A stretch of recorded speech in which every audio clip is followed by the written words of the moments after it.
Assalamualaikum warahmatullahi wabarakatuh. Bismillahirrahmanirrahim.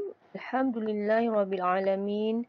Wassalatu wassalamu ala asyrafil anbiya'i wal mursalin wa ala alihi wa sahbihi ajma'in. Rabbi shrah li sadri wa yassir li amri wahlul 'uqdatam min lisani yafqahu qawli. Amma ba'd. Alhamdulillah, syukur kita pada hari ini bertemu kembali bersama saya, Ustazah Haiza Yuslina binti Misman, dalam mata pelajaran Munakahat Darjah 5. Pelajaran yang kedua, tajuk jenis-jenis talak, iaitu siri yang kedua. Baiklah, murid-murid, kita lihat dulu jenis-jenis talak yang telah kita pelajari sebelum ni. Baik, jenis-jenis talak ada 3. Yang pertama, talak sunni. Yang kedua, talak bid'ai.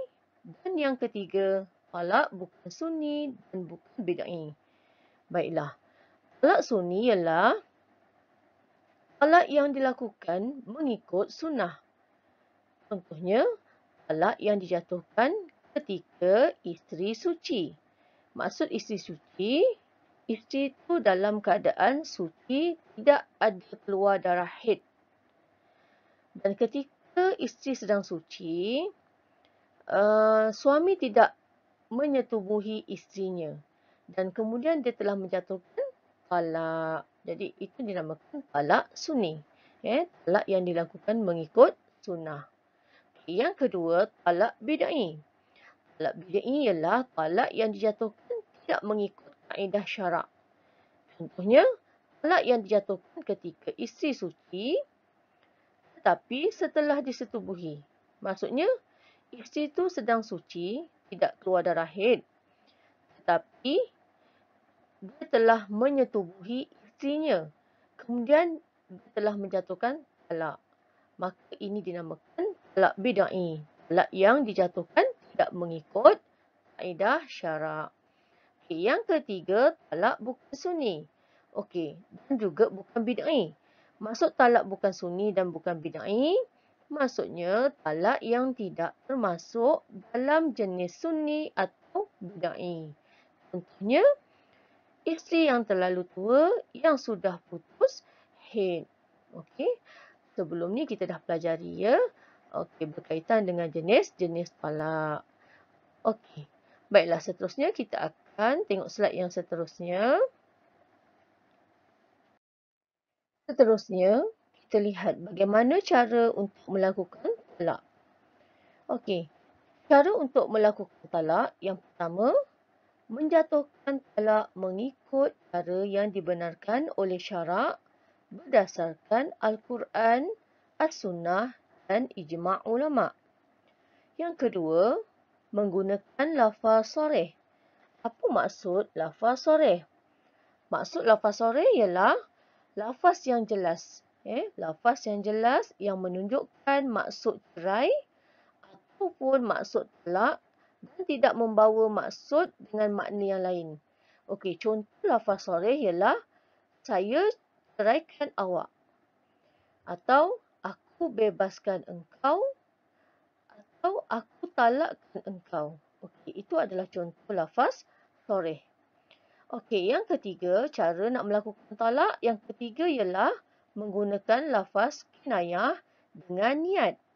Apa maksud lafaz kinayah? Lafaz kinayah boleh ditafsirkan juga sebagai talak atau selain talak. Contoh lafaz kinayah, engkau putus hubungan dengan aku. Ataupun contoh lagi, pergilah ke mana kamu suka. Contoh lain, kembalilah kepada keluarga kamu. Baik, contoh lafaz yang saya sebutkan tadi atau seumpamanya bolehlah dianggap sebagai kinayah dan juga boleh ditafsirkan sebagai talak dan boleh juga ditafsirkan selain daripada talak. Maka juga jatuh talak. Yang keempat, menggunakan tulisan dengan niat. Maksudnya di sini contohlah zaman sekarang kita ada WhatsApp. tulis WhatsApp, dalam WhatsApp tu kita tulis, aku ceraikan engkau dengan talak 1. Baik, bila dia telah membuat tulisan, pastikan tulisan itu yang dia buat tadi tu bukannya orang lain. Maksudnya mestilah suami. Suami yang buat, suami yang tulis dan dia ada niat. Dan dihantar WhatsApp tersebut kepada isteri. Isteri tu pun baca. Okey, bila isteri buka dan baca, aku ceraikan engkau dengan talak 1, maksudnya ditujukan kepada isteri, maka isteri kena tanya pada suami, adakah dia tulis tu dengan niat. Kalau suami kata dia tulis dengan niat, maka jatuh talak. Jadi boleh juga talak ini dijatuhkan dengan cara tulisan. Okey, seterusnya yang kelima, menggunakan isyarat yang bermaksud talak. Menggunakan isyarat. Contohlah, katalah kita tak boleh bercakap, menulis pun kita tak boleh, tak pandai, ataupun kita seorang yang bisu, kita boleh menggunakan bahasa isyarat. Maksudnya bahasa isyarat tu bermaksud kepada talak. Buatlah cara bahasa isyarat yang macam mana yang boleh menunjukkan faham kepada perempuan yang hendak ditalakkan tadi tu, faham bahawa isyarat itu adalah menunjukkan hendak berpisah dengan suami ataupun adanya perceraian di antara suami isteri tersebut. Okay, dan yang seterusnya, yang keenam, melalui wakil yang dilantik. Maksudnya, kita bercerai tadi dengan melalui wakil. Wakil yang dilantik siapa? Kita lantik seseorang untuk menjadi wakil kepada kita sampaikan kepada isteri tersebut. Contohnya kita tak sampai hati nak cakap depan-depan. Nak cakap depan isteri. Maka kita wakilkan seorang. Dan orang yang menjadi wakil tadi, dia sampaikan apa yang telah disampaikan kepadanya untuk isteri tersebut. Dan maka apabila telah sampai perkataan ataupun ucapan ataupun apa sahaja yang telah diberitahu oleh suami tadi tu, maka apabila isteri mendengar, maka jatuhlah talak tersebut. Okey. Baiklah, seterusnya kita lihat pula adab-adab talak. Baik, adab-adab talak yang pertama, hendaklah mematuhi hukum syarak. Okey, yang kedua, mematuhi undang dan peraturan nikah dan juga cerai yang ditentukan oleh kerajaan. Yang ketiga, menghormati hak kebebasan masing-masing. Dan yang keempat, bersopan sama ada pada kata-kata atau tingkah laku. Dan yang kelima, mengekalkan hubungan silaturahim dengan keluarga kedua-dua belah pihak. Okey, maksudnya di sini, ada adab talak setelah kita bercerai ataupun ketika kita hendak melakukan lafaz talak, ataupun semasa kita hendak melakukan talak terhadap isteri kita, kita hendaklah mematuhi hukum syarak. Okey, kalau kita nak jatuhkan talak, kita hendaklah jatuhkan talak di hadapan hakim ataupun mahkamah. Kita jangan sesuka hati menjatuhkan talak di rumah. Okey. Dan yang keduanya, kita hendaklah mematuhi undang dan peraturan nikah cerai yang ditentukan oleh kerajaan. Kalau misalnya kita nak bernikah, kita ada peraturan juga. Kita ambil borang, kemudian kita isi maklumat bakal suami isteri.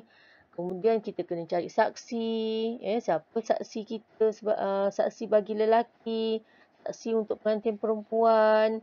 Okey. Kemudian adalah ada adab kan. Okey, masa nak bernikah. Okey. Begitu juga dengan adab nak menceraikan, nak jatuhkan talak, kena ada juga adab. Jadi kita kena patuhilah undang-undang. Kita pergi ke mahkamah, kita buka fail yang kita nak bercerai, kemudian kita bagi tahu kenapa kita nak bercerai. Di sana nanti hakim ataupun pihak tertentu akan memberi penerangan bagaimana cara kita nak melafazkan talak. Okey. Seterusnya kita kena hormatlah hak kebebasan masing-masing. Maksudnya suami kena hormat kebebasan untuk isteri dia, isteri pun sama kena hormat yang si suami ni pun ada hak untuk dia bebas. Okey. Maksudnya keputusan yang dia buat tadi tu nak bercerai, tujuannya dia ada hak nak bebas daripada suami. Kemudian suami pun nak melepaskan isteri pun dia ada tujuan, ada hak sendiri untuk dia. Mungkin semuanya itu ada sebab-sebab mengapa dia hendak bercerai. Okey. Kemudian bersopan pada kata-kata atau tingkah laku. Maksudnya walaupun kita hendak bercerai, kita hendaklah menggunakan kata-kata yang baik, yang sopan, yang kata orang tu tidak menyakitkan hati pasangan, bakal yang nak dicerai tadi tu lah. Maksudnya pasangan kita lah, isteri dan suami. Okey. Jadi tingkah laku kita pun tunjuk tingkah laku yang baik. Okey. Janganlah ketika kita nak melafazkan talak, kita pukul isteri. Okey. Ataupun kita maki hamun isteri. Begitu juga isteri. Maki hamun suami dan sebagainya. Okey. Itu adalah bukan adab. Jadi adab kita kalau nak bercerai pun kita kena berkata dengan baik dan melakukan perbuatan di hadapan pasangan kita dengan baik. Tingkah laku yang baik. Okey, seterusnya tadi mengekalkan hubungan silaturahim dengan keluarga kedua-dua belah pihak. Maksudnya walaupun kita dah bercerai, suami isteri dah bercerai, tapi kadang-kadang kita kan ada zuriat, ada anak. Anak kita tu ada nenek, ada atuk. Jadi kita sebagai anak menantu, hubungan kita dengan bapa mertua, mak mertua tidak putus sampai bila-bila. Okey? Awak dah bercerai pun, kalau jumpa dengan ibu mertua, bapa mertua, tetap kita panggil dia emak, ayah, abah. Okey? Sebab hubungan tu dia akan kekal sampai bila-bila, sampai akhir hayat kita nanti. Okey? Baiklah. Seterusnya, apakah hikmah disyariatkan talak? Okey, murid-murid, talak ini adalah perkara yang dibenci oleh Allah Ta'ala, tetapi talak ini adalah halal di sisi Allah Ta'ala. Baiklah kita lihat apakah hikmahnya disyariatkan talak. Yang pertama, menjamin keselamatan, hak serta kehormatan diri dan keluarga. Yang kedua, menghentikan gejala buruk yang memudaratkan diri dan keluarga agar tidak berterusan. Yang ketiga, mengelakkan perbalahan yang lebih besar daripada berlaku antara suami dan juga isteri. Yang keempat, memberi pengajaran kepada mana pihak yang menjadi punca perbalahan dan juga krisis rumah tangga. Dan yang kelima, menjaga maruah diri sebagai orang Islam yang patuh pada ajaran dan hukum Islam. Seterusnya, hikmah yang keenam ialah membolehkan suami dan isteri yang bercerai memulakan hidup baru, semangat baharu dan perancangan yang baharu. Yang ketujuh, memberi kesedaran dan muhasabah kepada suami isteri terlibat untuk menilai keperluan hidup rumah tangga dengan sikap terbuka menghadapi susah senang. Yang kelapan, sebagai salah satu cara memberi hak dan keadilan kepada pihak sama ada suami, isteri dan juga anak. Yang kesembilan, memberi peluang kepada suami dan isteri menghargai hidup berumah tangga selepas berlakunya talak. Dan terakhir ke-10, talak hendaklah menjadi pilihan terakhir dalam mengurus konflik rumah tangga. Baiklah murid-murid, itulah dia hikmah disyariatkan talak ada 10.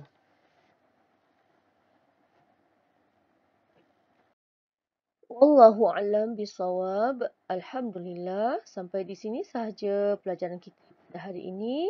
InsyaAllah kita akan bertemu kembali pada minggu yang akan datang dalam tajuk pelajaran yang baru. InsyaAllah. Selamat belajar di rumah. Sekian, terima kasih. Salam sayang dari saya, Ustazah Haiza Yuslina binti Misman. Wabillahi taufiq wal hidayah. Wassalamualaikum warahmatullahi wabarakatuh.